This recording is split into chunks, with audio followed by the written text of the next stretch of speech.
সমবেত ভক্তবৃন্দের চরণে আমার কোটি কোটি দণ্ডবৎ প্রণিপাত।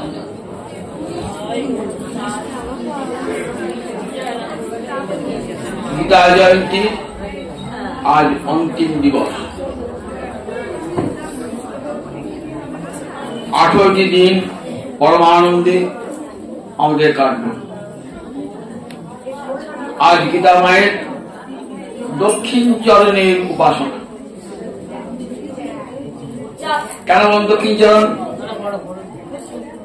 গীতা মায়ের বর্ণনা প্রথম দিনই করেছি। গীতা মায়ের প্রথম 5টি অধ্যায় হল মুখ, বক্তানি পঞ্চজানি, দশাধ্যায় বুঝাচ্ছ। পরপর 10টা অধ্যায় হল মায়ের 10টা, তাহলে 10 আর 15, 16 হল মায়ের উদর, 17, 18 মায়ের 2 চরণ।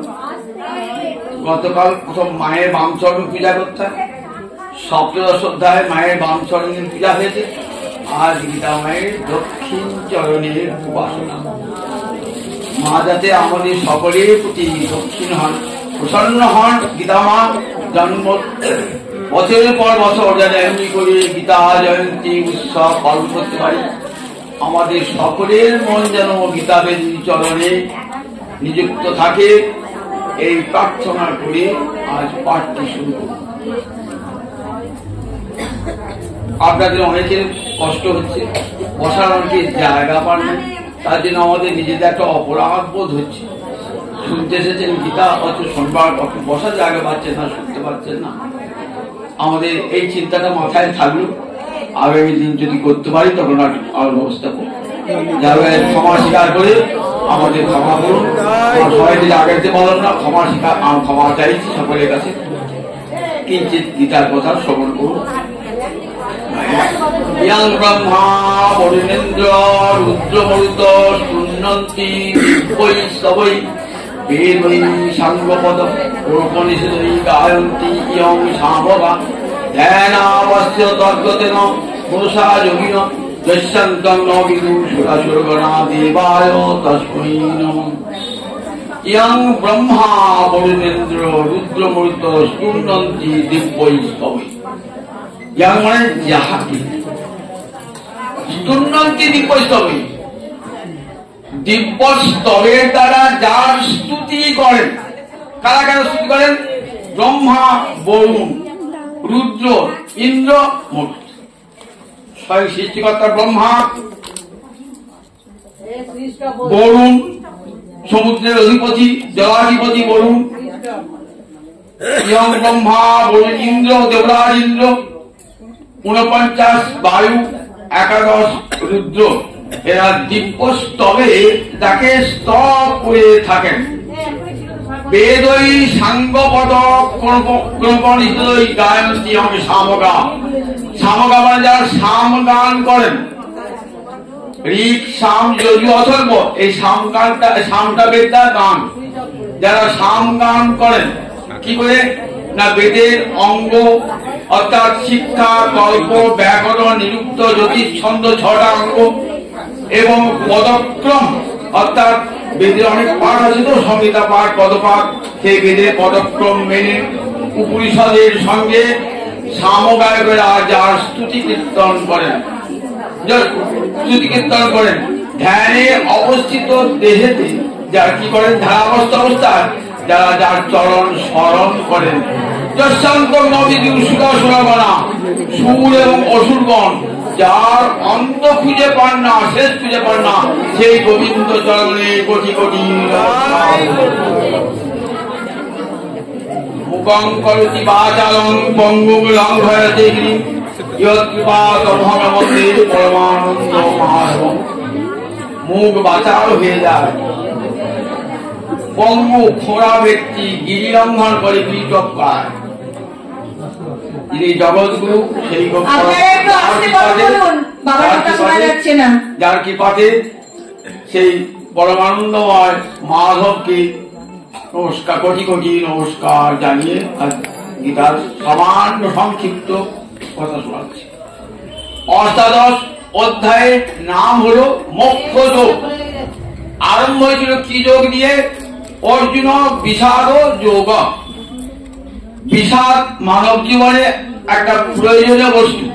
দুঃখের আঘাত না পেলে কেউ ভগবত ভজন করে না, সংসার সুখে মজে থাকে। সংসার সুখটা যে ক্ষণিক, এটা দেখাবার জন্য ভগবান দুঃখের আঘাত দেন। সেই দুঃখের আঘাতে মানুষের চেতনা ফেরে, তখন মানুষ গুরুপদাস্ত হয়ে কি বলেন? শিষ্যস্তেহং সারিমাং দাং প্রপন্ন। আমি তোমার চরণে প্রপন্ন গুরুদেব, কৃপা করো, কোন পথে গেলে আমার মঙ্গল হবে, চিরস্থায়ী সুখ লাভ হবে। ঠিক অর্জুন এমনি করে দুঃখের আঘাতে গোবিন্দের চরণে শরণাগতি গ্রহণ করে বলছেন শিষ্যস্তেহং সাধিমাং তাং প্রপন্নম। আমি তোমার শিষ্য, আমাকে তুমি উপদেশ দাও, কোন পথে গেলে আমার মঙ্গল হবে, কল্যাণ হবে। গুরুদেব জগৎগুরু গোবিন্দ কৃপা করে পথ দেখালেন। শেষকালে কোথায় পৌঁছেলেন? একবারে মুক্তি পথে এনে দিলেন। আর সেই অষ্টাদশ অধ্যায় আর মোক্ষ যোগ। মোক্ষ মানে সংসার বন্ধন থেকে চিরকালের জন্য মুক্তি।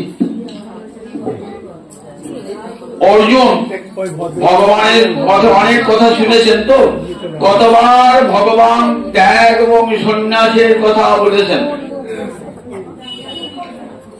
অর্জুন জানতে চান, অর্জুনের মোহ অনেকটাই কেটে গেছে, তবু মনের কোণে একটু যেন সন্দেহ দ্বিধা রয়েছে।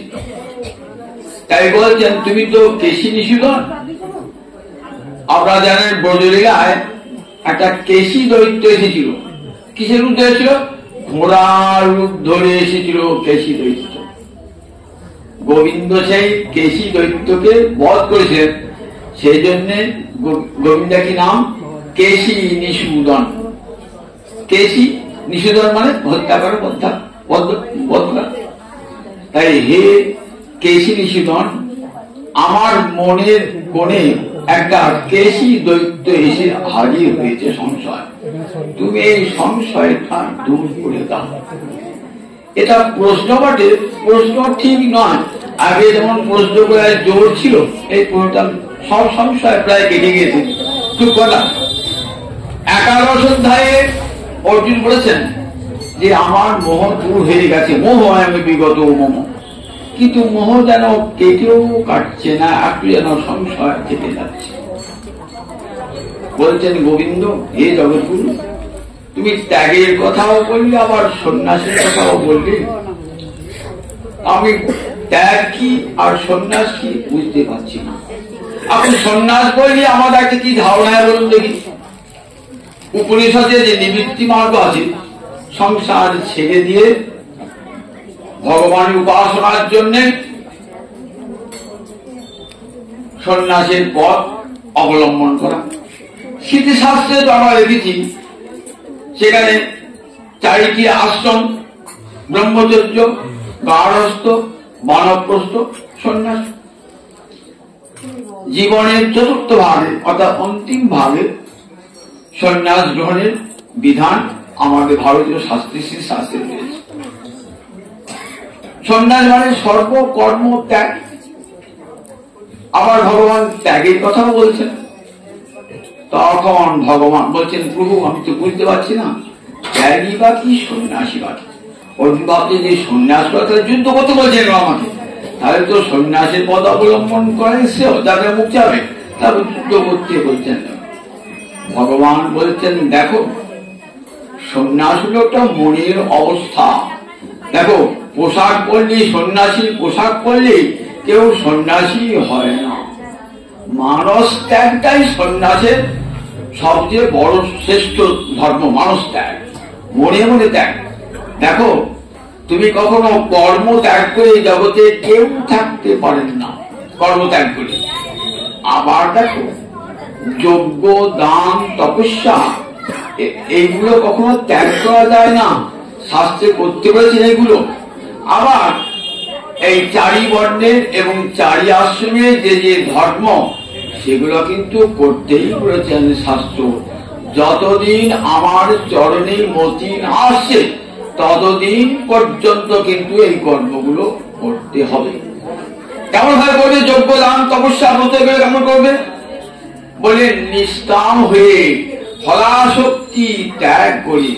কর্ম তো বন্ধন আনে না, কর্মের কর্ম ফলে আসক্তি বন্ধন নিয়ে আসে। এই কথা প্রথম থেকেই বলছেন ভগবান। আর ভগবান সব গোটা গীতা শাস্ত্র সার নিয়ে বসেছেন। সমস্ত যা যা বলেছেন সেগুলো আবার সার কথা বলছেন। এই দেখো, কর্ম কখনো বন্ধন আনে না, ফলাশক্তি বন্ধন নিয়ে আসে। সেই ফলাশক্তি বর্জন করে কামনাহীন হয়ে যদি কর্ম করো তাহলে সে কর্ম বন্ধন আনবে না, বরং চিত্ত শুদ্ধ করবে। নিষ্কাম কর্ম চিত্ত শোধন করে। যজ্ঞ, দান, তপস্যা, ব্রত এগুলি পাবনানি মনীষিণা। এসব কর্ম কি করে? চিত্ত শুদ্ধি কর। যজ্ঞ, দান, তপস্যা এসব মহৎ কর্ম কি করে? চিত্ত শুদ্ধ করে। এগুলাও করতে হবে নিষ্কাম হয়ে। আগের দিন শুনেছেন তো, দান, সাত্বিক দান কেমন করে? ফলের উপকার, ফলের প্রত্যাশা না করে গোবিন্দ প্রীত হবেন এই উদ্দেশ্যে দান। দাতব্যম ইতি যদ্দান দিয়তে অনুপকারিণী। আগের দিন শুনেছেন সপ্তদশ অধ্যায়ে ভগবান বলেছেন। তাই দেখো, দান, ব্রত, জপ যা করবে কখনো নিজের ফলকামনায় নয়, গোবিন্দ চরণে অর্পণ করে নিষ্কাম হয়ে করবে। এই কর্ম করে চিত্ত শুদ্ধি হবে। আর চিত্ত শুদ্ধি হলে পারে কি হবে? যখন চিত্ত শুদ্ধি হয় তখন কি হয়? তখনই তখনই জ্ঞান এসে হাজির হয়ে যায়। তখনই সমস্ত ভূতে কি দেখেন? ব্রহ্মকে সমস্ত ভূতে ভগবানকে দর্শন করেন। এই অবস্থায় চেয়ে যায়। নিষ্কাম কর্ম করতে চিত্ত শুদ্ধি হয়। চিত্ত শুদ্ধি হলে জ্ঞানের আবির্ভাব হয়। আর জ্ঞানী তখন কি দেখেন? জগন্ময় সর্বভূতেষু ভগবান, সমস্ত ভূতে ভগবানকে দর্শন করেন। তখন কেমন অবস্থায় যায়? ব্রহ্মভূত প্রসন্নাত্মা ন শোচতি ন কাঙ্ক্ষতি সম সর্বেষু ভূতেষু। তখন ব্রহ্মভূত প্রসন্নাত্মা ন, তখন ব্রহ্মভূত হয়ে যান।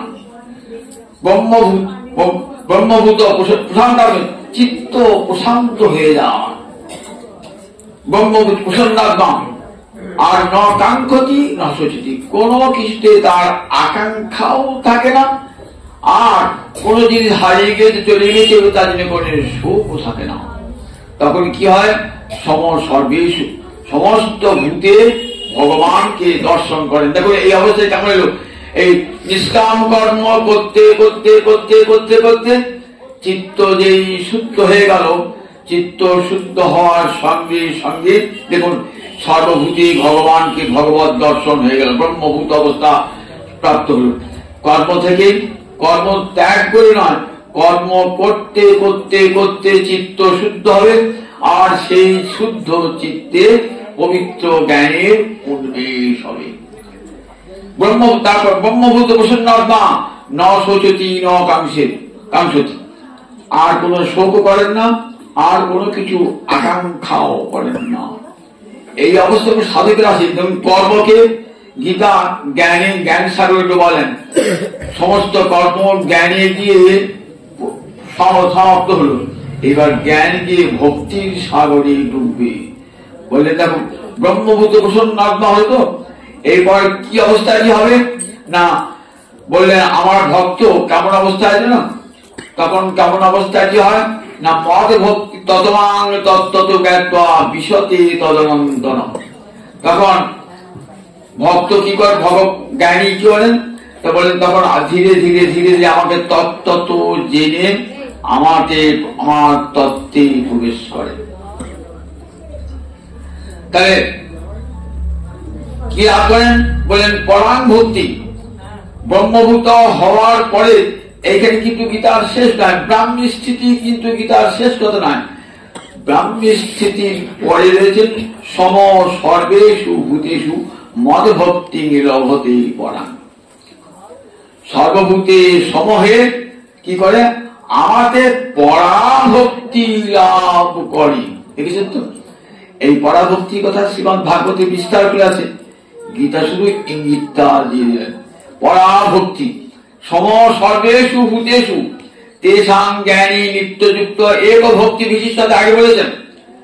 যখন চতুর্বিধা ভজন্তি মান বলেছেন নবম অধ্যায়, 4 প্রকার লোক আমাকে ভজনা করে, শেষে বলেন তেষাং জ্ঞানী নিত্যযুক্ত এক ভক্তি বিশিষ্টতি। তাদের মধ্যে জ্ঞানী আমার প্রিয়তম ভক্ত। কোন জ্ঞানী?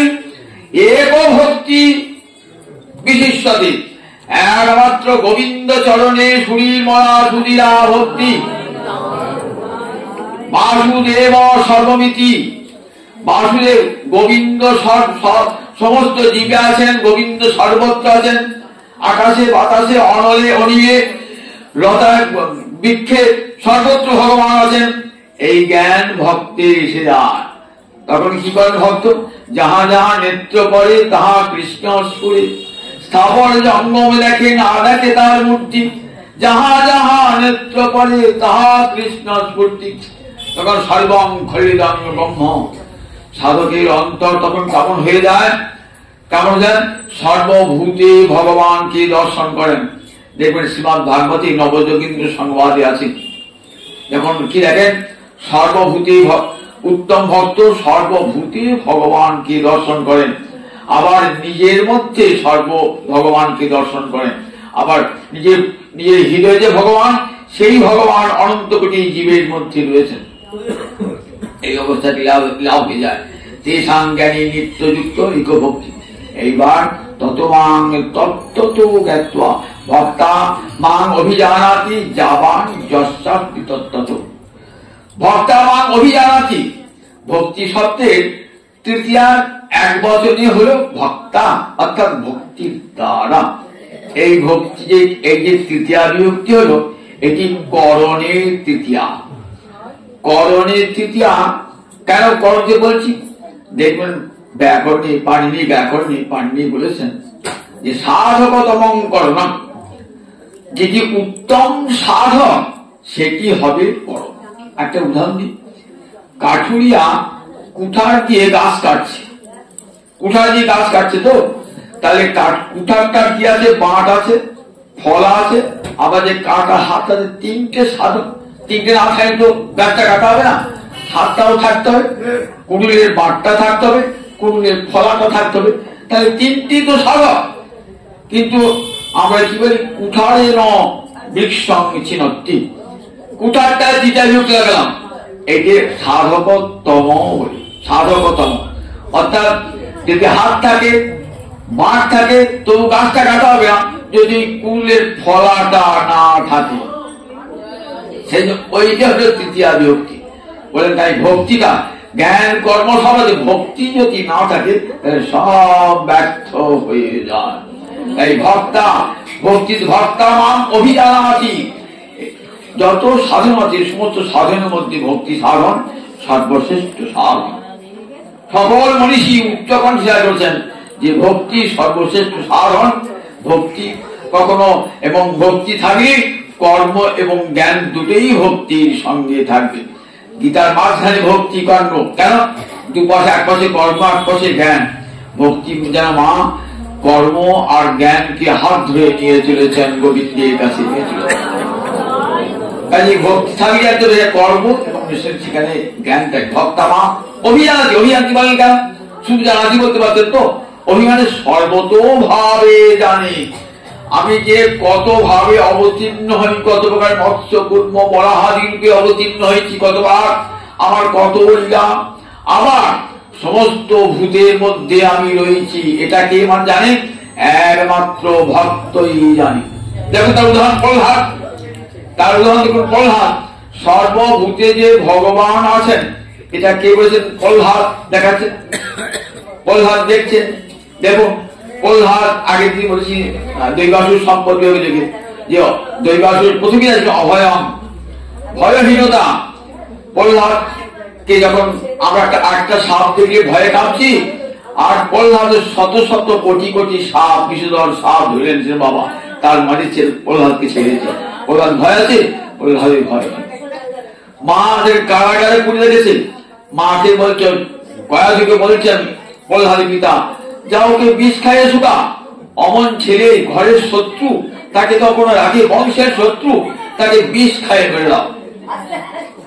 কালকুট বিষ, নাকে ঠেকালি গন্ধ বেরিয়ে মানুষ মরে যায়। মা কি করবেন?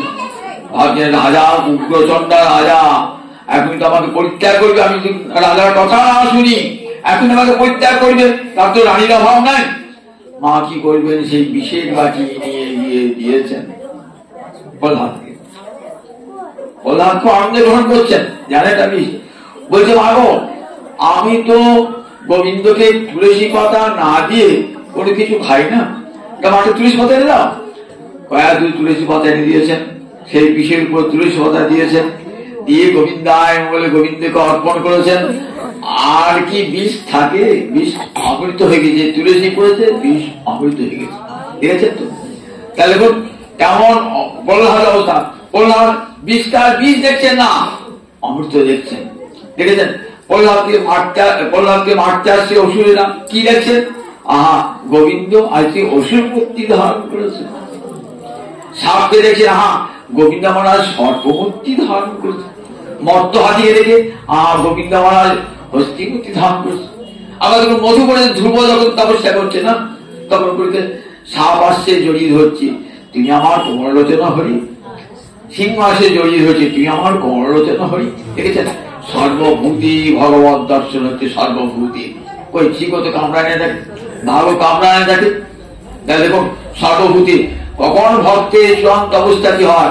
এই ভক্তামাম অভিজানাতি যাবান যশ্চাস্মি তত্ত্বত। আমি তত্ত্ব তো কি, এটা কি জানা যায়?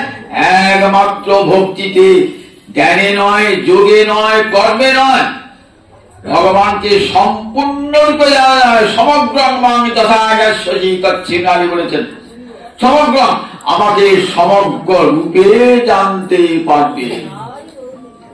আমি নির্বিকার নিরাকার হয়ে জগতের মধ্যে রয়েছি, আবার সাকার রূপে রয়েছি, লীলাবিজ্ঞ রূপে, আবার জগতের প্রতিটি জীবের অন্তরে রয়েছি।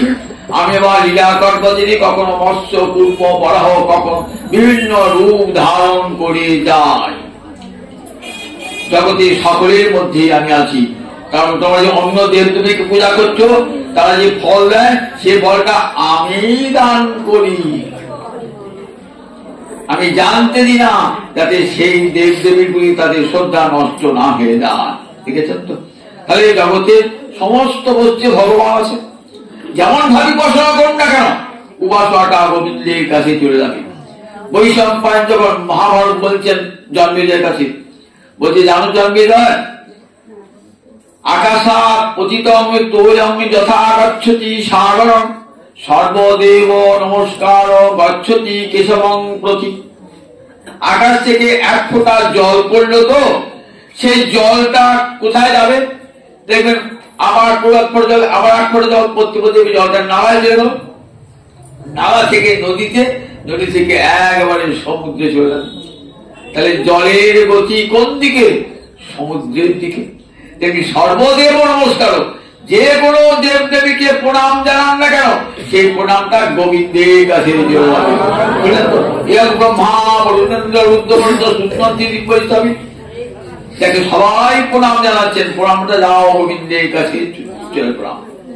তাহলে বাসুদেব ভক্তামাম অভিজানাতি যাবান যস্তাস্মি তত্ত্বত ততমাং তত্ত্বত জ্ঞাত্ব বিশদে তদন্তর। এইবার ভক্তি জগতে, পরাভক্তির জগতে ভক্ত প্রবেশ করে যায়। তাই অর্জুন, তুমি আমার খুব নিজের জন, আপন জন, তোমাকে আমি খুব ইষ্টসীমে দৃঢ়, তুমি আমার খুব প্রিয়, খুব ঘনিষ্ঠ। যত ভক্ত আছে অর্জুন, তুমি আমার প্রিয়। আগে তিনি বলেছেন, বিগত থেকে বলেছেন না, ভক্তের মধ্যে আমি অর্জুন। দেখো সেই অর্জুনকে বলছেন, দেখো অর্জুন, তুমি তো আমার খুব প্রিয়জন, নিজজন। তোমাকে কি বলি, মনমনা ভব মদ ভক্ত মজ্জা জীমা নমস্কার। মনমনা ভব, মনটা তোমার মনটা আমাকে দিয়ে দাও, তোমার মন আর আমার মন এক হয়ে যা। মদ ভক্ত তুমি আমার সাধন মদ ভক্ত, আমার ভক্ত, আমার কথা শ্রবণ কীর্তন করো। মদ দাদি আমারই পূজা অর্চনা করো। মাং নমস্কার, আমাকে নমস্কার করো। অর্জুন বলছেন বাবা বন্ধুর হয়ে এমন কঠিন উপদেশ দিলে, বাবরি মনমরা হবো, মন দেওয়া সোজা কথা। চঞ্চলং হি মোর কৃষ্ণ প্রমাসী বলবদ্রীরাম। চঞ্চল মন চিত্ত বিক্ষেপ প্রদায়, এক মুক্ত মনকে স্থির রাখতে পারি। বিশেষ করে আমি রজমণি ক্ষত্রিয়, আমি কি করে চঞ্চল মনকে তোমাকে দেবো? পারবো না ঠাকুর। এটা বন্ধুর মতো কথা হলো না, বন্ধুর মতো কথা হলো না। তুমি জানো না আমাকে, তুমি তো আমার সঙ্গে সবসময় মিশছো। আমি দিন রাত হাত দিকে কেমন করে শত্রু দিকে তেল নিক্ষেপ করতে হবে শিখি, সেটা আমাকে বুড়া কেস বলে। আমি রাত্রিকে ঘুমাই না, জেগে জেগে শিক্ষা তেল চালা করতে হয়। আর সেই তুমি আমাকে বলছো মনমনা হতে? আমার তো মন তীরে পড়ে আছে, ধনীতে পড়ে আছে। আমার তোমার মন থাকবে নাকি? বলছো বেশ পারবে না, না পারবো না। মনে ভক্ত তার কাজগুলো আমার শ্রবণ কীর্তন বলে, ঠাকুর আমি তো তীর দিয়ে তীর চালা করি, কাউকে ডান হাতে বাম হাতে, আমি তো শ্রবণ কীর্তন করে বুঝতে পারবে না, না পারবো না। মদ যা যা আমার পূজা অর্চনা বলে, আমি তো ক্ষত্রিয়, তুমি তোমার পূজা করবো কেমন করে? আর আমার পূজা করতে গেলে যে মানসিকতা সে আমার নাই, আমি তো ক্ষত্রিয়, পারবে না। তো একটা কাজ হবে, মাঙে নমস্কার সকাল সন্ধ্যায় একবার। হে কৃষ্ণ করুণা সিন্ধু দীনবন্ধ জগৎপদে গোপেশ গোপিকাকান্ত রাধাকান্ত নমস্তুতে। ওম নমো ব্রহ্মণ্য দেবায় গৌরাঙ্গণ হিতায় জগদ্ধিতায় শ্রীকৃষ্ণায় গোবিন্দায় নমো নমো। একবার এমনি করে একটা প্রণাম করতে হবে না সকাল সন্ধ্যায়? বলে হ্যাঁ। জানো একটা প্রণামের কত ফল জানো? কৃষ্ণ প্রণামী না পুনর্ভবায় দশাশ্বমেধি পুনরেতি। বললেন যারা 10টা অশ্বমেধ যজ্ঞ করে তারা আবার মায়ের পেটে জন্ম নেবে, কিন্তু গোবিন্দ চরণে যে প্রণাম যাবে আর তাকে মাতৃ গর্ভে আসতে হবে না। তাহলে একটা গোবিন্দের প্রণামে কত নাম? বলে দেখো একটা প্রণাম করে দিতে হবে, সত্যম তে প্রতিজানে। বলে দেখো আমি তোমাকে প্রতিজ্ঞা করে বলছি, প্রতিজানে মানে প্রতিজ্ঞা করে বলছি। তাহলে কি হবে? মা বেব ঈশ্বরী, আমার কাছে তুমি চলে আসবে, আমার কাছে। সত্য বলছে, আবার প্রতিজ্ঞা করে বলছি। কথাটা কত দৃঢ় করে বলছে ভগবান। ভগবান তো সত্য স্বরূপ, সত্যম, সত্য করে বলছি, আবার প্রতিজ্ঞা করে বলছি। দেখেছেন কত কত? তাহলে গোবিন্দের প্রণামে, একটা প্রণামের কত দাম। আমার মুখের কথা না, আমার গলার কথা। ভগবান বলছেন অর্জুনকে, আমাকে একটা প্রণাম করলে পরে আমার কাছে তুমি আমাকেই পাবে। মনমনা ভব মদ্দত্ত মগ্দাজিমাং নমস্কার। দেখো ধর্মের কত কত জটিলতা তোমাকে যেতে হবে না। জগতে কত ধর্ম আছে, দান ধর্ম, গার্হস্থ ধর্ম, বহু বহু ধর্ম রয়েছে শাস্ত্রে। এটা বিধি, এটা নিষেধ, ওই তুমি দেখতে হবে এই পথে যাবো, কোন পথে যাবো। ব্রাহ্মণ, ক্ষত্রিয়, বৈশ্য, শূদ্র, বর্ণাশ্রম ধর্ম আছে। বলে দেখো কোনটা করি কোনটা না করি মনে হবে তোমাদের। তারপরে দেখো এত ধর্মের জটিলতায় কুটিলতায় যেতে হবে না, তোমাকে একটা সহজ পথ দেখিয়ে দিচ্ছি। সর্বধর্মান পরিত্যজ্য মামেকং শরণং ব্রজ অহং তাং সর্বপাপেভ্যো মোক্ষয়িষ্যামি মা শুচি।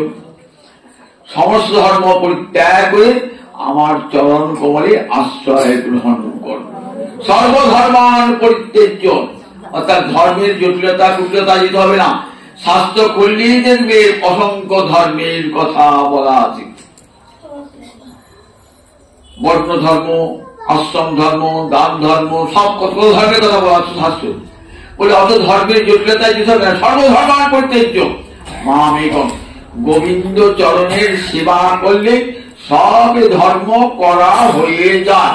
এ কথা আমি বারবার বলেছি আপনাদের, যে বৃক্ষের মূলে জল সিঞ্চন করলে আর ডালে লতায় পাতায় আর জল দিতে হয় না।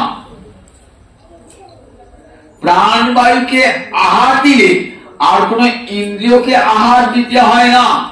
প্রাণবায়ুকে আহার দিলে আমার চোখ, কান, নাক সব সুস্থ থাকবে। যদি বলেন না চোখ, কান এরাও তো কাজ করে, এদিকে একটু আহার দেওয়া দরকার, চোখে খানিকটা আহার বুঝে দিলেন, কানে খানিকটা আহার বুঝে দিলেন, নাকে খানিকটা আহার বুঝে দিলেন, মৃত্যু করে যাতে পারে। তাহলে যদি প্রাণবায়ুকে আহারটা দিই তাহলে কি হবে? আমার চোখ ঠিক থাকবে, কান ঠিক থাকবে, নাক ঠিক থাকবে, সব ঠিক থাকবে। তাই গোবিন্দকে সেবা করলে সব দেব দেবীর সেবা হয়ে যায়। যথা তরুণ মূল নিষেচনে ন, যথা তরুণ মূল তরু মূলে নিষেচন করলে পরে কি হয়? তৃপ্পন্তি তৎসন্দ ভুজ পোশাখা, বলে তার বাহু, কাণ্ড, শাখা, পোশাখা সব তৃপ্তি প্রাপ্ত হয়ে যায়। তাই গোবিন্দ সেবাতে সব দেবদেবী তুষ্ট হয়ে যান।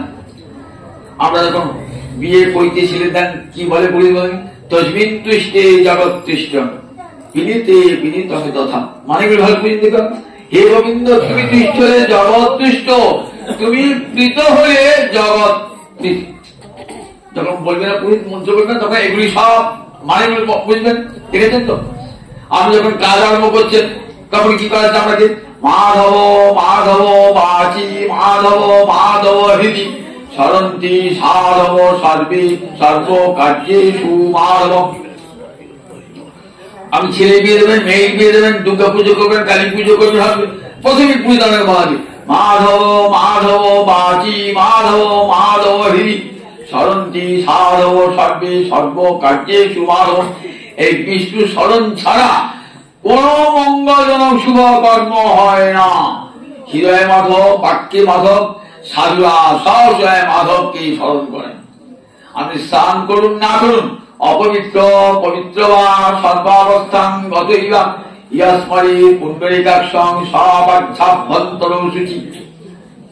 আপনি অপবিত্র থাকুন, পবিত্র হন না কেন, আর অপবিত্র থাকুন না কেন, গোবিন্দকে পুণ্ডরিকাক্ষ মানে পদ্মলোচন গোবিন্দ, পুণ্ডরী মানে পদ্ম, শ্বেত পদ্মে বলে পদ্ম পুণ্ডরী, পুণ্ডরীকে বলতে অক্ষিয়া চোখ যান, পদ্মর পথে চোখ যান, পদ্মলোচন গোবিন্দ, তাকে আবার হৃদয়ে স্মরণ করুন, আমি সর্বাবস্থায় পবিত্র। এই বিষ্ণু শঙ্কর অবস্থায় আবার যজ্ঞ বললেন তো হরি ওম তৎসৎ ওম বিষ্ণু বলতেন। আবার শেষকালে কি বলতে হয়, যখন কাজ শেষ হয়ে গেল কি বলতে হয়?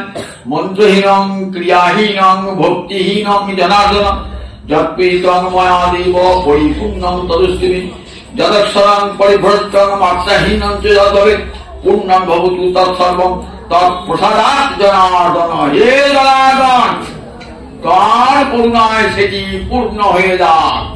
আমার যে মন্ত্র উচ্চারণে কোনো ভুল থাকে, দ্রব্যাদিতে যদি অভাব থাকে, স্থানে যদি কোন বিকলতা থাকে, তাহলে তোমার নাম উচ্চারণে সেটি পূর্ণ হয়ে যাক। তাহলে আদিতে মধ্যে অন্তে বিষ্ণু স্মরণ, গোবিন্দ স্মরণ। সেই গোবিন্দ ছাড়া বলে দেখো জগতে আটাকে আশ্রয় গ্রহণ করবেন। তাই সর্বধর্মার প্রত্যেক মাম এবং নিজেকে কি বলে মাম একম শরণং ব্রজ, একমাত্র আমারই শরণ গ্রহণ কর। একটা গল্প শোনায়, এক রাজা বিদেশে যাবে, রাজা বিদেশে যাবে তো রাজার অনেকগুলো লাইন থাকতো, রাজা একটা বউ থাকতো, অনেকগুলো লাইন থাকতো। দেখো চল বিদেশে আনতে হয় বলো, সব রানীরা একটা তালিকা তৈরি করছেন, আমার একা ছিল 10টা 12টা কোয়ালিটি দিয়েছে। আর ছোট রানী ছিল সে শুধু এক লিখেছে, কিছু লেখা দিয়ে এবার রাজার স্বামী যাদের কর্মচারী গিয়েছেন, দেখো তো কে কোন রানী কি দিতে বলেছে। সব রানী যদি দৃষ্টি করো এক একা, ছোট রানী এক লিখেছে, এক আবার কি এটা মানবিকতা ছিল, এক মানবিকতা ছিল। ছোট রানী করে জিনিস কেনা হলো না, সবাই জিনিসপত্র কেনা হলো, কিন্তু ছোট রানী জিনিস কেনা হলো না।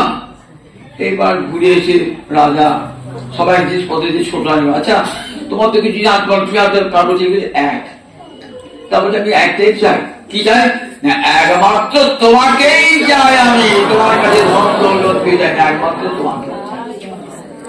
ভক্ত কি বলে, অভক্ত যখন ভগবানের কাছে কত চায়, মুক্তি দাও, কৈবল্য দাও, স্বর্গ দাও, ভোগ দাও, ধন দাও, দৌলত দাও, সুন্দরী পত্নী দাও, নাম দাও, যশ দাও, খ্যাতি দাও, প্রতিষ্ঠা দাও চাই। আর ভক্ত বলে গোবিন্দ আমি তোমাকে ছাড়া আর কাউকেই চাই না, একমাত্র তোমাকেই চাই। এই সর্বধর্মান কর্তৃত্ব মা এরকম গোবিন্দ পেরিতে সব পাওয়া হলো, গোবিন্দ পেরিতে সব পাওয়া হলো। ধরো গ্রামে বিরাট বড় লোক আছে তো, তা বড় লোক টাকা থেকে আমি বলছি 5,000 দিন, 10,000 দিলেন, 20,000 দিলেন। বুদ্ধিমান বলবে না না, আপনার কাছে টাকা নিতে আসি না আমি। তাহলে কিছু এসো, আমি আপনাকেই নিতে এসেছি। আর টাকার অভাব থাকবে, টাকার অভাব থাকবে, তাহলে আমি যদি বলেন আমি গোবিন্দকেই চাই, আর গোবিন্দ কোনো অভাব রাখবেন না। সুদামা তো চাইলেন না কিছু, কিন্তু পেলেন অনন্ত বস্তু। দেবদুর্লভ, স্বর্গের দেবতারা যে সম্পদ পায় না, সেই সম্পদ না চাইতে পেয়ে গেলেন গোবিন্দের একটা কৃপা দৃষ্টিতে। কৃপা দৃষ্টি একবার শুধু চাইলেন সুদামার দিকে, ফলে অনন্ত ঐশ্বর্যতা লাভ হয়ে গেল। তাহলে গোবিন্দ হয়ে ঐশ্বর্য অভাব থাকে নাকি? গোবিন্দকে পেলে পারে। তাহলে কেন চাইবো তার কাছে? ধন দৌল চাইবে করো, চাইলে তো দেখো ভক্তি কি হয়ে যায়, ভক্তি মাটি হয়ে যায়। এই ভক্তিতে কোনো চাওয়া নাই। এই ভক্তি এমন সাধন না, এই যে পরাভক্তি এমন সাধন না, জগতে এর মতো সাধন আর নাই। ভক্ত কি বলে, কিছুই যায় না প্রভু। দেখুন মহাপ্রভু শিক্ষা দিকেছে আমাদের, স্বয়ং গোবিন্দ হয়ে শিক্ষা দিকে কি দেন বলে, দেখো নজনং নজনং সুন্দরী কবিতাং বা কাময়ী জগদীশ। বলে হে গোবিন্দ, আমি তোমাকে ধন চাই না, জন চাই না, সুন্দরী পত্নী চাই না, কাব্য প্রতিভা চাই না। তাহলে কি চায়? মম জন্মনি জন্মনি ঈশ্বরী ভবতাৎ অহৈতুকী। আমার যেন জন্মে জন্মে তোমার শ্রীচরণে অহৈতুকী ভক্তি হয়। অহৈতুকী মানে কোন হেতু যেন থাকে না। ভক্তি পশ্চাৎ যদি হেতু থাকে, তাহলে ভক্তি মাটি হয়ে যায়, মাটি হয়ে যায়। অহৈতুকী ভক্তি যেন থাকে। তাই সর্বধর্মান পরিত্যাজ্য মাম একং শরণ, একং কথায় জড়িয়ে মাম একং শরণং ব্রজ, আমার চরণে শরণাগতি গ্রহণ করো। শরণাগতির 6টা লক্ষণ শাস্ত্রে বলেছেন।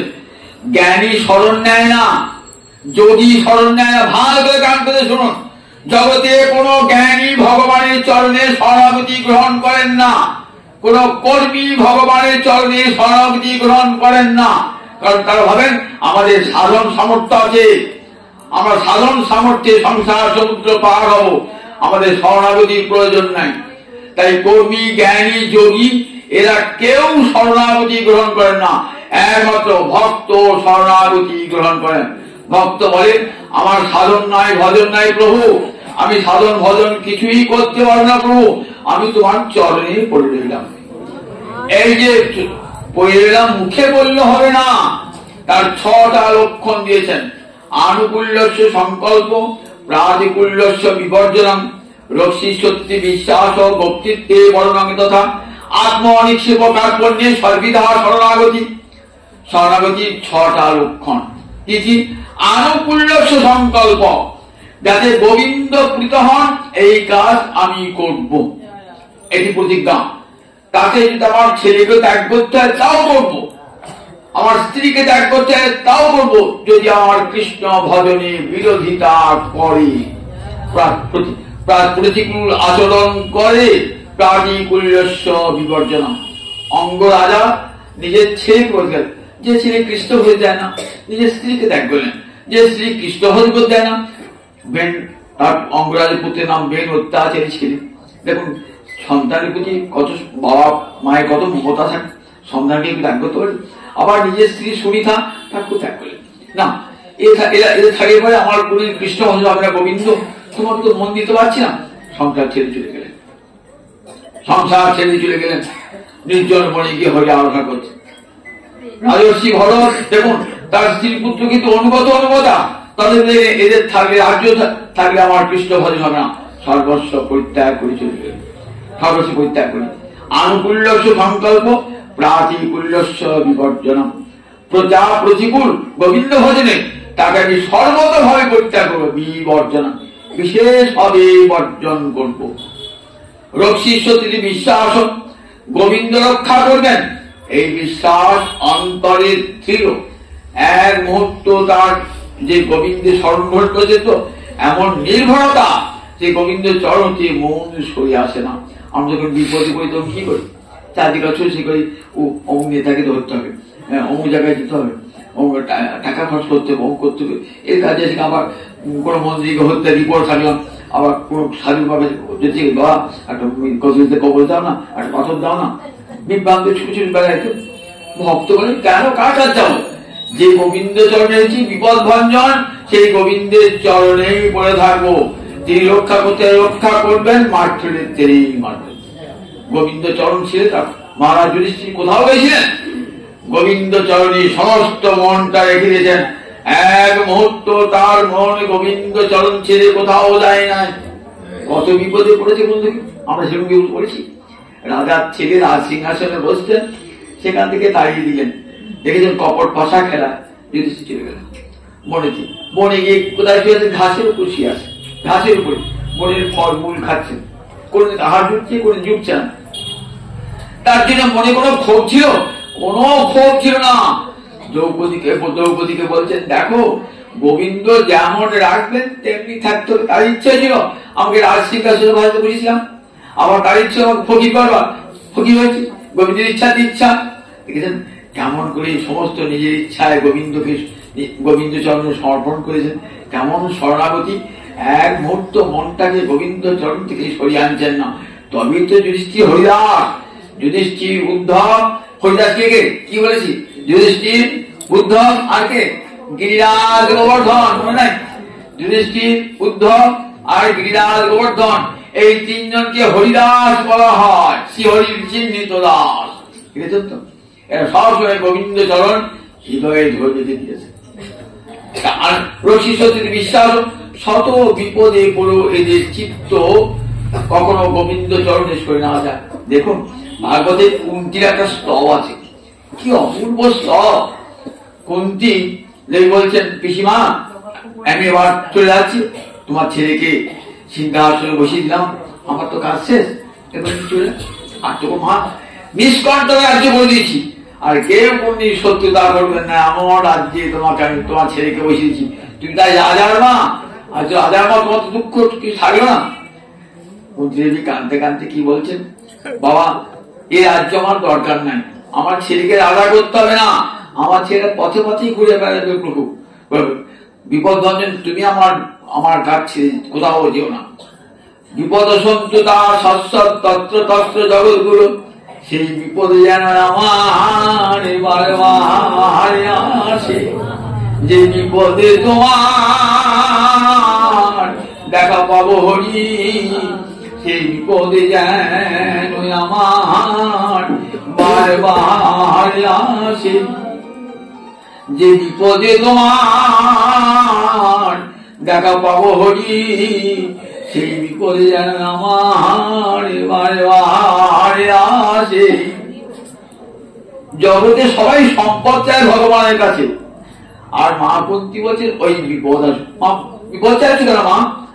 না, বিপদ হলে পারি তুমি ছুটে আসবে বিপদ ভঞ্জনের রূপে, তাই আমি বিপদ চাইছি। আর সম্পদে তোমাকে হারাতে হয়, আর সম্পদ হয়েছে তুমি চলে যাচ্ছ, তাই তোমাকে হারাতে হবে। তো আমি চাইছি সেই বিপদ আসুক, তাহলে তুই আমার কাছে থাকবে সব সময়।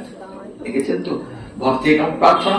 তাই দেখুন, পঞ্চকন্যা সরেন নিত্যম মহাপাতক নাশনা, অহল্লা দ্রৌপদী তারা কুন্তি মন্দোদরী যথা।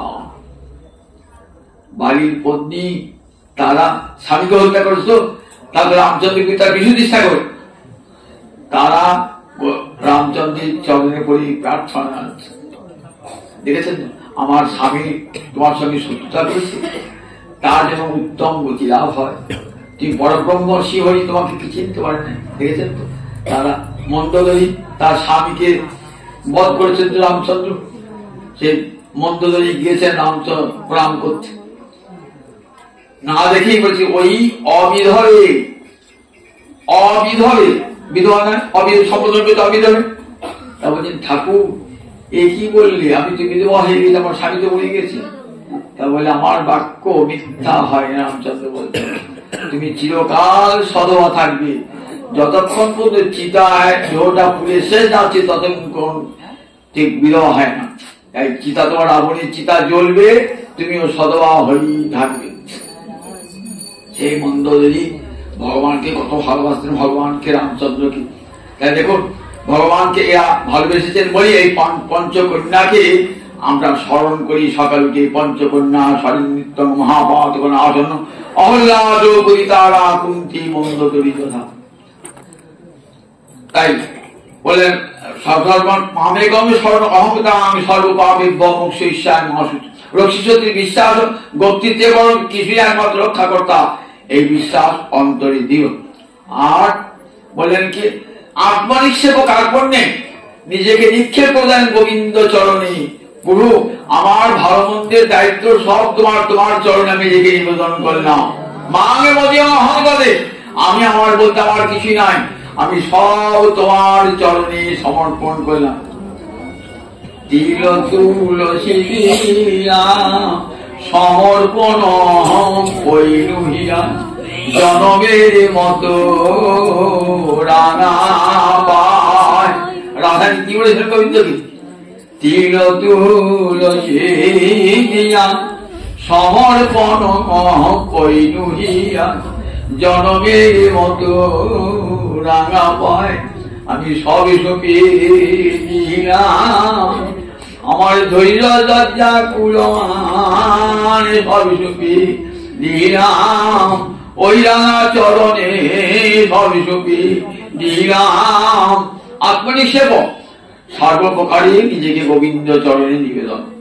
কার্পণ্যে আমি তো কৃপার পাত্র প্রভু, আমি তো ভজন সাধন করবার শক্তি আমার নাই, আমি পাপী থাকি, পাপ হং পাপ কর্মা হং পাপাত্মা পাপ সম্ভব। ভক্ত এত ভজন করে কি বলে আমি একটা পাপিষ্ঠ ব্যক্তি। কবিরাজ গোস্বামী বা এত বড় চৈতন্য চৈতামৃত লিখেছেন তো পড়ি দেখবেন যে জগতের এমন শাস্ত্র নাই কবিরাজ গোস্বামী পড়েন না। কি বলছেন? জগাই মাথায় হইতে মুইসে লঘিষ্ঠ, পুলিশের কীট হইতে মুইসে পাপিষ্ঠ। জগাই মাথায় হইতে মুইসে পাপিষ্ঠ, পুলিশের কীট হইতে মুইসে লঘিষ্ঠ। পুলিশের মানে বিষ্ঠার কৃমিকে, তারাও আমার চেয়ে বড়, আমি তাদের চেয়ে ছোট। আবার জগাই মাথায় হইতে আমি পাপিষ্ঠ। কতখানি দীনতা এনে দেন ভক্তি অন্তরে। দেখেছেন ভক্তি মহারানী যত দীনতা তত ভগবানের কৃপা ঝরে ঝরে পড়ে। অহংকার যদি মাথা উঁচু করে দাঁড়িয়ে থাকেন আর ভগবানের কৃপা ওই বর্ষিতাকে গড়িয়ে পড়ে যাবে। গাছ উঁচু হয়ে দাঁড়িয়ে আছে, মেঘের জল ঝরছে তো সব গড়িয়ে পড়ে যাচ্ছে। পর্বত উঁচু দাঁড়িয়ে আছে, মেঘের জল সব গড়িয়ে পড়ে যাচ্ছে। আর নদী বলছে খাওয়া আছে, এসো দাও জল দাও। পুকুর বলছে জল দাও, সব জল ধরিয়ে দিয়েছে। যত দীনতার করতে হবে তত ভগবানের কৃপা ছড়ে পড়বে। ভক্তি রাজ্যে এই দীনতা একটা গুণ, বড় গুণ। ভক্তি মহারানী টেনে দেন।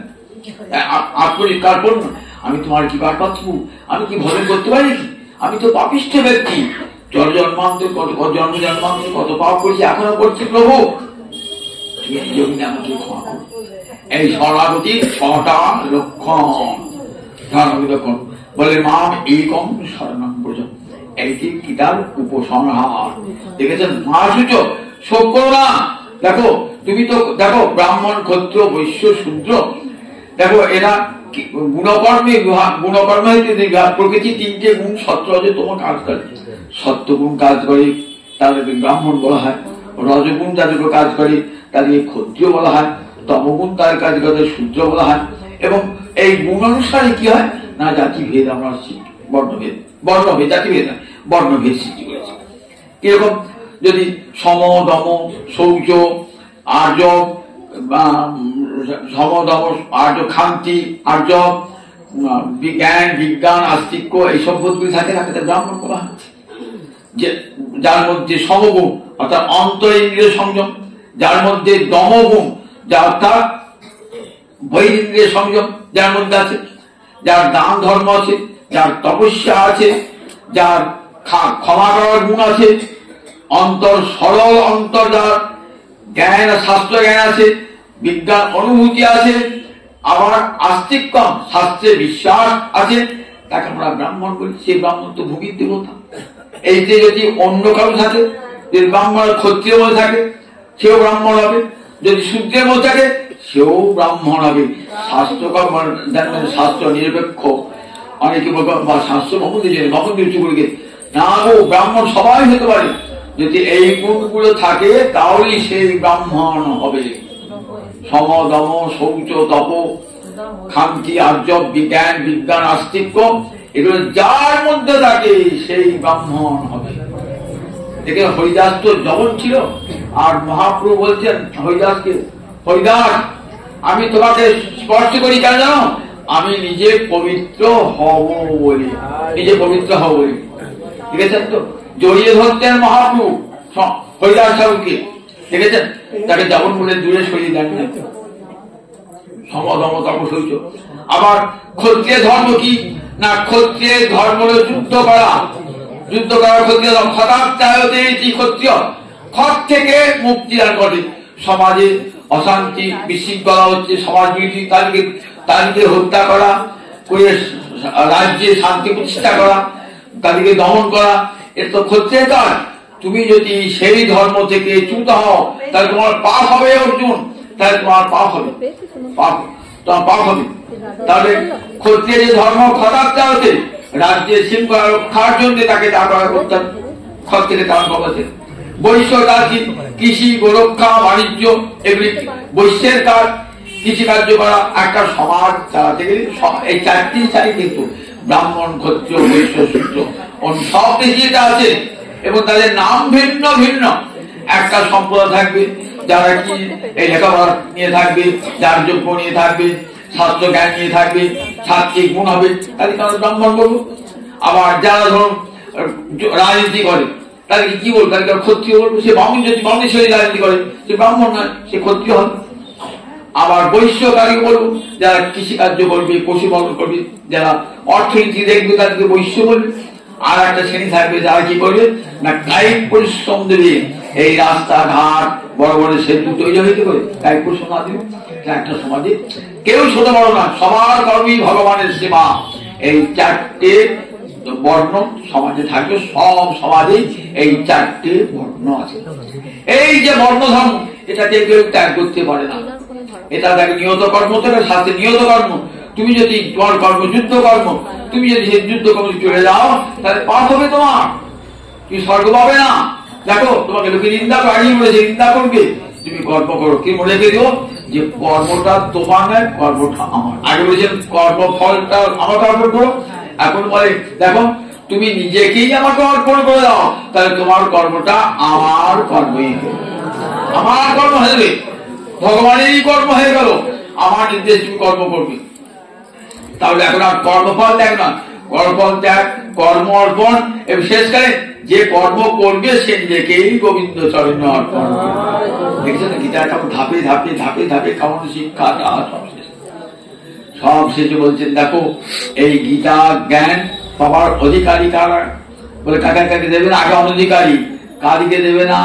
যারা বলে যারা অতপস্ক তপস্যাহীন ব্যক্তি, অর্থাৎ যারা স্বধর্ম অনুষ্ঠান করে না, তাদেরকে কি বলে? অতপস্ক।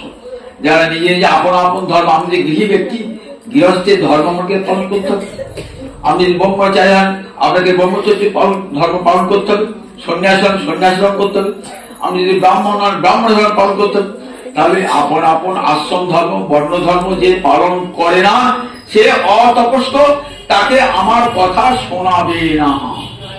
অভক্ত যে আমার কথা শুনতে চায় না, যারা বলেন তাকে আমাকে ভক্তি করে না, তাদেরকে শোনাবে না। বলছে আবার দেখো যে শুনতে চায় না, অশুশ্রূষু, তাকে শোনাবে না। আবার জোয়ান অভূষতি, যে আমাকে হিংসা করে, আমার বিদ্বেষ করে আমার প্রতি, তাকে আমার কথা শোনাবে না।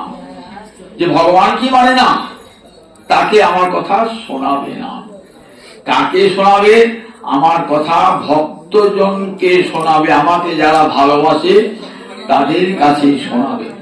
আমাকে যারা অসহাহীন ব্যক্তি, অসহায় গুণে গুণে সুদোষাবিষ্কার, গুণে দোষ ধরে যারা বলে অসহায়, গুণে সু। আমরা এত গুণ রয়েছে, ওটা একটা ছিদ্র খুঁজে খুঁজে বেড়াচ্ছে। একটা গুণী মানুষ অনেক গুণ রয়েছে, কিন্তু এক একটা লোকের ছিদ্র খুঁজে খুঁজে বেড়ায়, সেটা বলে অসুয়া।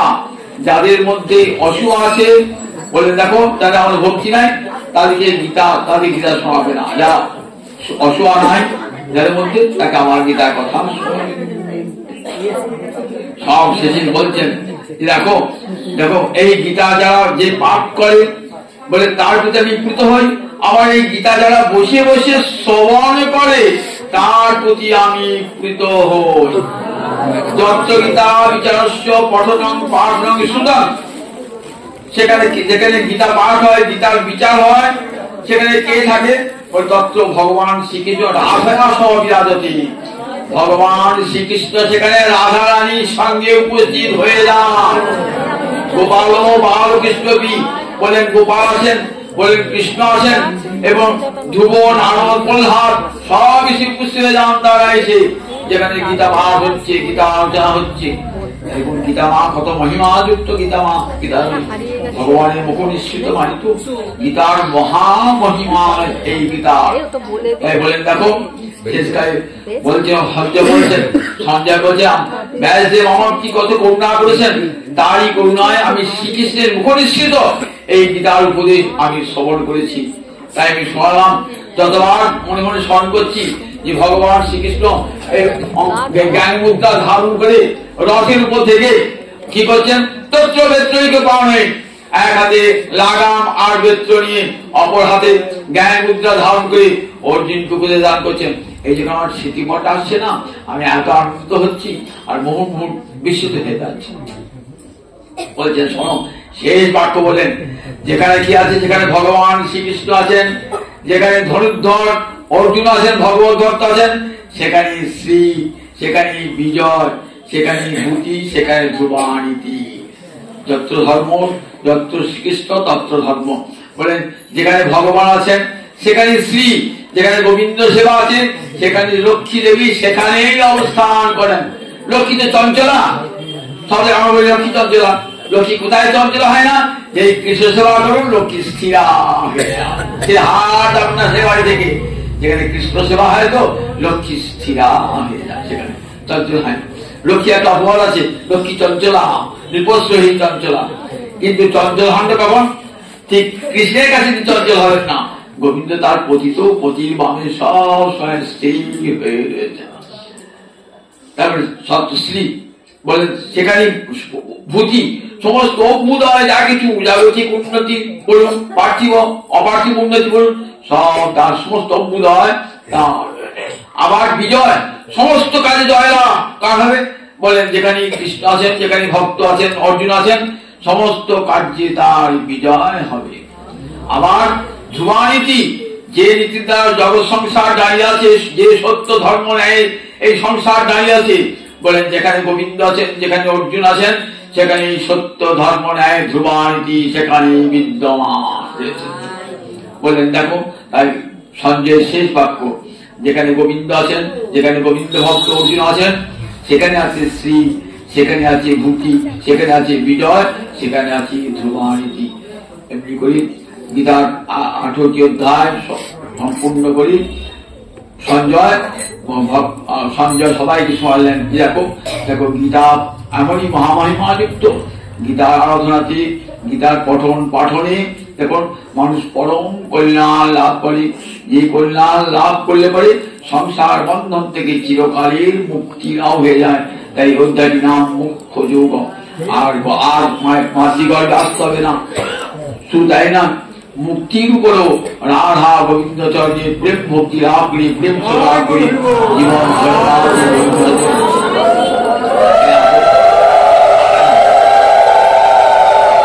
এই 18 দিন যারা এলেন এই মন্দিরেতে, 18 দিন এলেন, কত আনন্দ হলো। তাদের সকলকে ধন্যবাদ জানাই।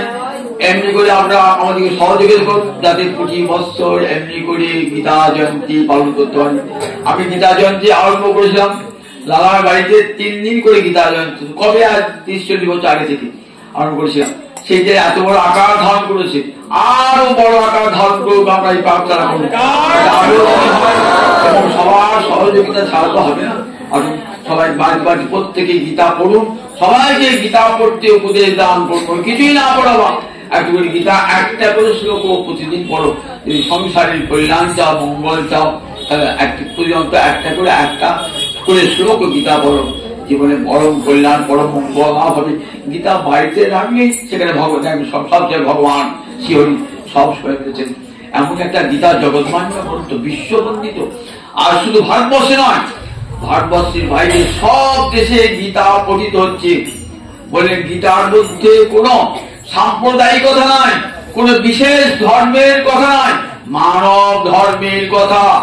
যে গীতার বাণী অনুসরণ করলে একটা সম্পূর্ণ মানুষ হয়ে উঠবেন আপনি। সমস্ত ভদ্রতা, সমস্ত মানবিকতা, প্রীতি, মমতা, ভালোবাসা, মানুষের যা যা গুণ, সমস্ত গুণ দেখা দেবে এই গীতা পাঠে। দেখবেন আর ঘরে ঘরে এই কংসের সংসার, আমাদের শব্দ কংসের সংসার, কলহতে অশান্তিতে ভর্তি হয়েছে।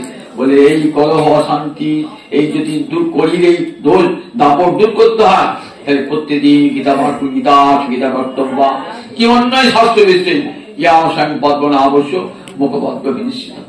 যারা উদ্যোগ গ্রহণ করি, এই 18 দিন পরিশ্রম করেছেন যারা, যাদের উদ্যোগে সেই মন্দির কর্তৃপক্ষকেও আমি আমার ধন্যবাদ জানাই, শ্রদ্ধা জ্ঞাপন করি।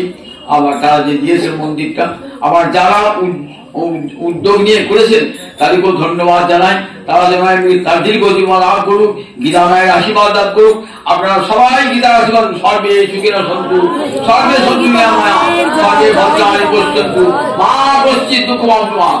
সবাই নিরোগ হন, সুখী হন, সবার ঘরে ঘরে মঙ্গল লাভ হোক, কেউ যেন দুঃখ কষ্ট না পান। জয় গীতা, জয়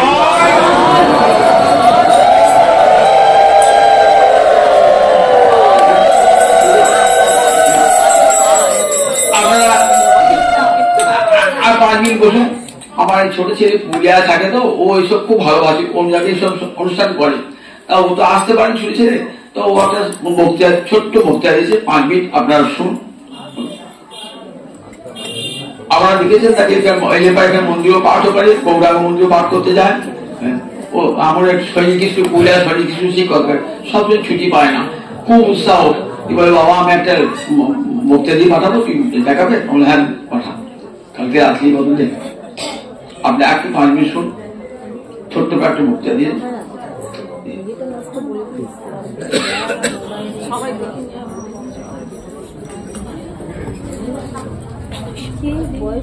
আরে না না, বয়স্ক নয়, মাঝে বয়স্কি গেল আগে লম্বা ওষুধা তুমি বললো যে জায়গা হচ্ছে না, ওর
প্রেমানন্দ দরসুত ভক্তিতে অনন্য রাধা সেবা বংশ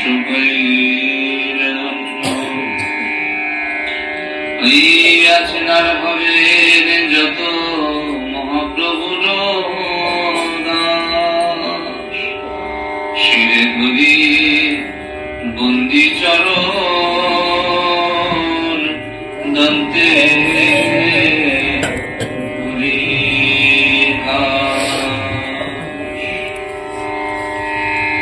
সমবেত ভক্তবৃন্দের চরণে আমার কোটি কোটি দণ্ডবত প্রণিপাত।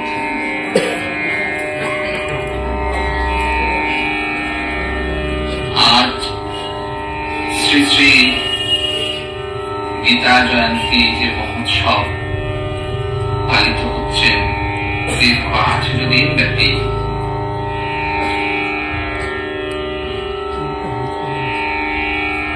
তার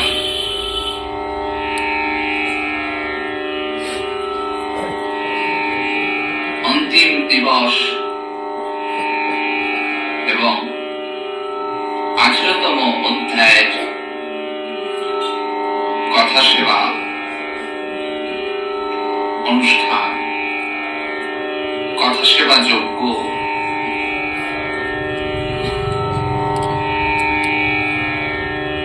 শ্রীমদ্ ভগবদ গীতার প্রারম্ভে দেখা যায় প্রভু অর্জুন অত্যন্ত বিষাদগ্রস্ত হয়েছেন। বিষাদগ্রস্ত হয়ে কি করেছেন? সিদ্ধান্ত নিচ্ছেন যে যুদ্ধ করবেন না। আত্মীয় স্বজন পরিবৃত হয়ে রয়েছেন, তো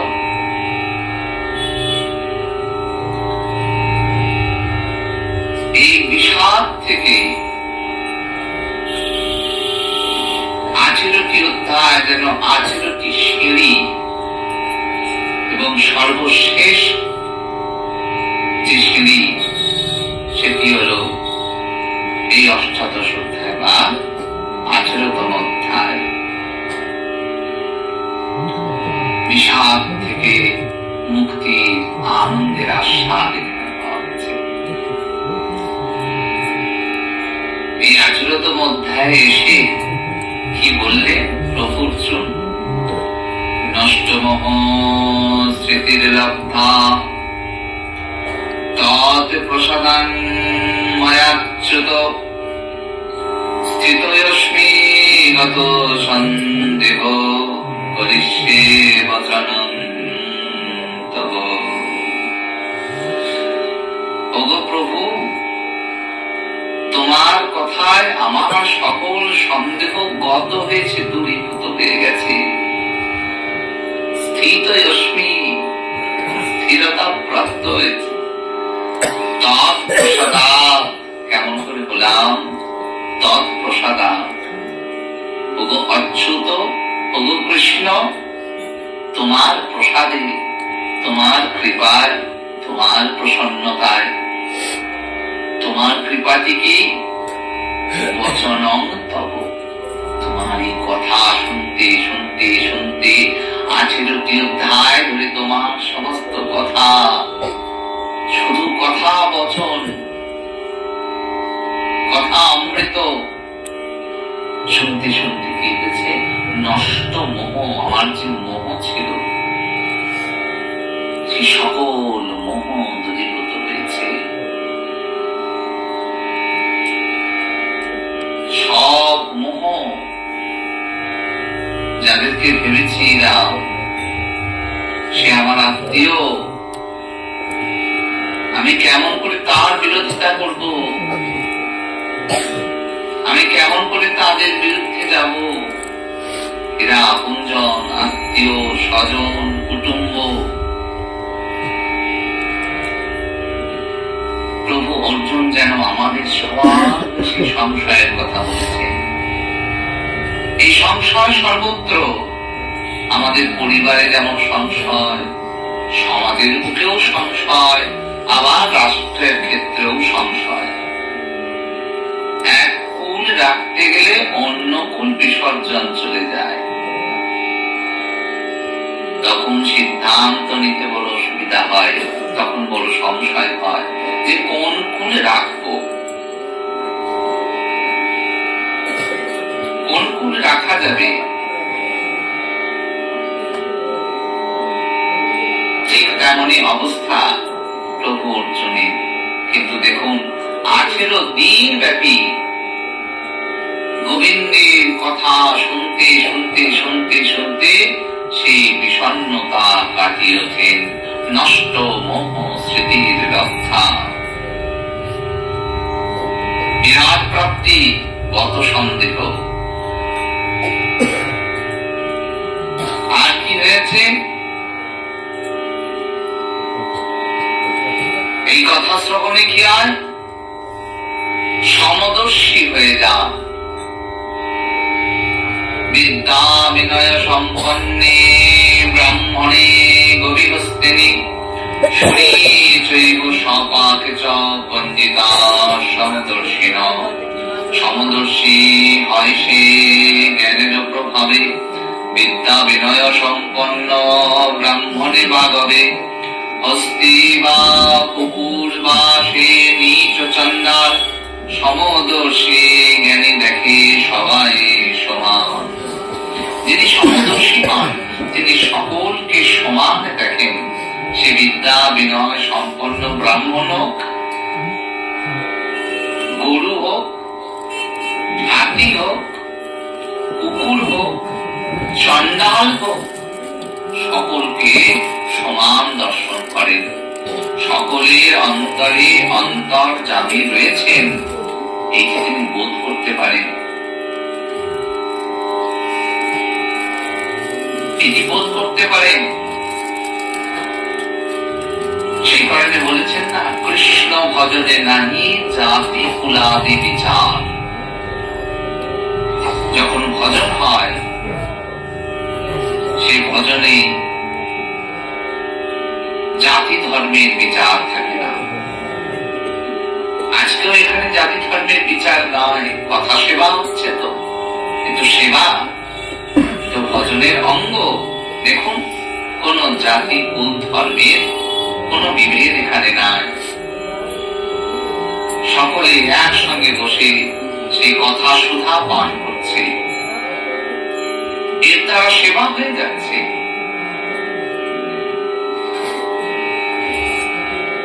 এই গীতা পাঠের বিশেষত্ব, জং লব্ধ্বা চাপর লাভং মন্যতে নাধিকং তত যস্মিন স্থিত্বা ন দুঃখেন গুরুণাপি বিচাল্যতে। এই গীতা পাঠ শ্রবণে এমন কিছু লাভ হবে যা পেলে অন্য আর কোনো কিছুকে মনে হবে না যে তার থেকে বেশি করে কিছু পাওয়া যায়।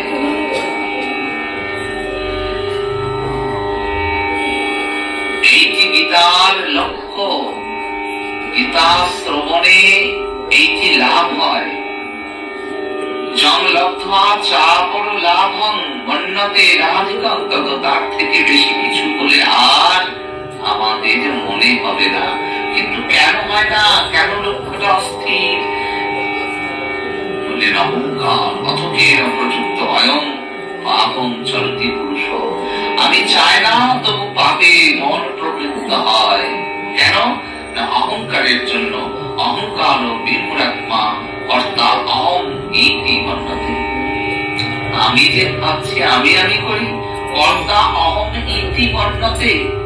একটা কর্তৃত্বের ভাব থাকে যে আমি করলাম, আমি পাঠ শুনতে এসেছি, আমার ইচ্ছা হয়েছে তাই এলাম। না না না না, শ্রীমদ ভগবত গীতায় গোবিন্দ বললেন, কর্তা অহমিতি মন্যতে, আমি মনে করি মাত্র, সত্য নয়, সত্য নয়।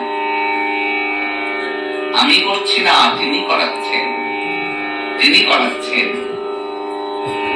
এই ভাব কখন আসবে, এই সমর্পণ কখন আসবে? সমর্পণ তো আসে না।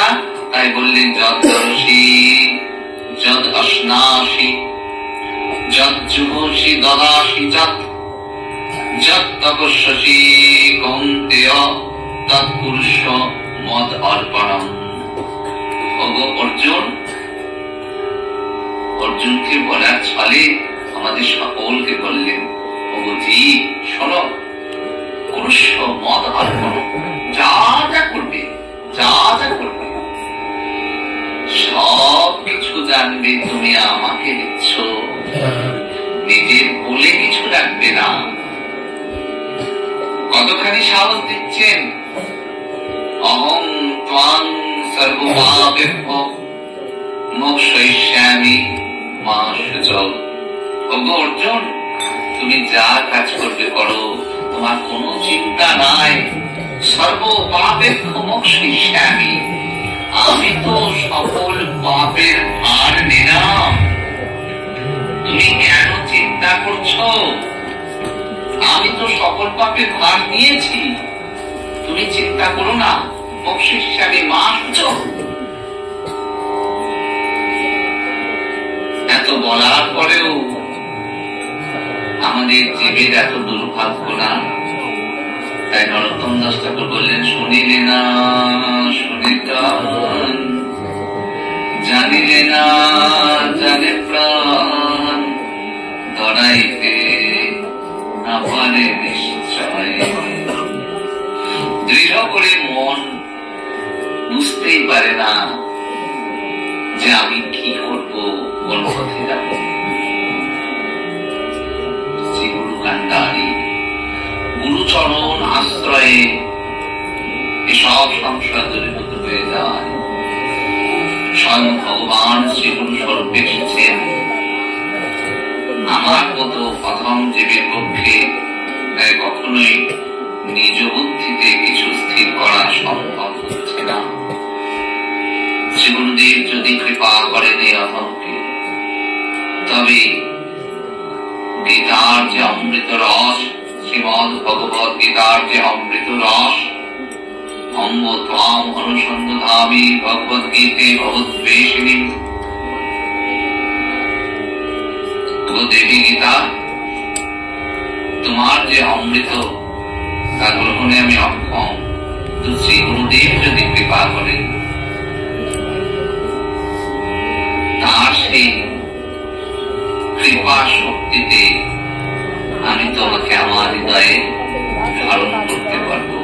আপনারা সকলে মিলে আমাকে সেই কৃপা করুন, যেন চিরকাল শ্রীমদ ভগবত গীতার সেবা করতে পারি, আর সেই সেবার আনন্দে ডুবে থাকতে পারি। বিদায়।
রহি গো হরি বলবে গায়ে গায়ে রহি গো হরি বলবো রায় মদন মোহন হরি গো হরি বলবো রায় মদন মোহন হরি গো হরি বলবো রায় মদন মোহন হরি গো আমার দিদি দেবী কালো খেলা সঙ্গে দেওয়া খালের মেলা দিদি দেবী কালো খেলা সঙ্গে দেওয়া খালের মেলা দিদি দেবী কালো খেলা সঙ্গে দেওয়া খালের মেলা দিদি কালো খেলা সঙ্গে দেওয়া খালের মেলা গানের চরণ ধুলি মাটি গো গানের চরণ ধুলি মাটি গো হরি বলবো রায় মদন মোহন হরি গো হরি বলবো রায় মদন মোহন হরি গো আমরা এই রূপে গোলের পথে চলিব আমরা এই রূপে গোলের পথে চলিব হরি বলবো রায় মদন মোহন হরি গো হরি বলবো তোমরা সবে এ বিরাট পুরাবে বাসি তোমরা সবে এই অভিলাষ পুরাবে রাধে চরণ ধুলি মাটি গো রাধে চরণ ধুলি মাটি গো আমার পথে তোরে বাসি চলি গো আমার পথে তোরে বাসি চলি গো হরি বলবো রায় মদন মোহন হরি গো হরি বলবো রায় মদন মোহন হরি গো আমার এ দেহ অন্তিম কালে মাধব মুখার জলে অন্তিম কালে মাধব মুখার জলে দেহ অন্তিম কালে মাধব মুখার জলে দেহ অন্তিম কালে মাধব মুখার জলে দয়া মাধব বলে ধরে দয়া মাধব বলে মদন মোহন হরি গো হরি বলবো রায় মদন মোহন হরি গো আবার বলবো মদন মোহন হরি গো হরি কহে নরোত্তম দাস পুরাণের এই অভিলাষ কহে নরোত্তম দাস পুরাণের এই অভিলাষ কহে নরোত্তম দাস পুরাণের এই অভিলাষ কহে নরোত্তম দাস পুরাণের এই অভিলাষ আর কবে তোরে রাস করিব আর কবে তোরে রাস করিব বলবো রায় মদন মোহন হরি গো হরি বলবো রায় মদন মোহন হরি গো হরি বলবো রায় মদন মোহন হরি গো জয় জয় রাধে কৃষ্ণ গোবিন্দ রাধে গোবিন্দ রাধে গোবিন্দ জয় জয় রাধে কৃষ্ণ গোবিন্দ জয় জয় শ্যাম সুন্দর মদন মোহন বৃন্দাবন চন্দ্র জয় জয় রাধারমণ রানী হারি প্রিয় গুণানন্দ জয় জয় রাজেশ্বরী বিনোদিনী আনুকূল চন্দ্র জয় জয় ললিতা বিশাখায়াদি সর্বযোগীবৃন্দ জয় জয় কাত্যায়নী